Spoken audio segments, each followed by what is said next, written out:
Hello everyone. Today we talk about how to fix the app of Moises. You will go to settings, then we click on apps. After that you will search the app Moises.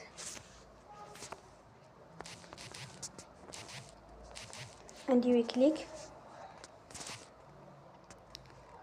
Then you will enforce stop.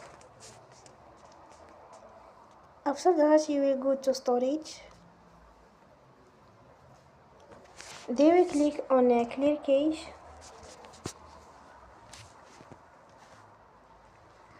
You will go to Play Store and you will update your app. Don't forget to support us by like and subscribe. See you next time and thank you for watching.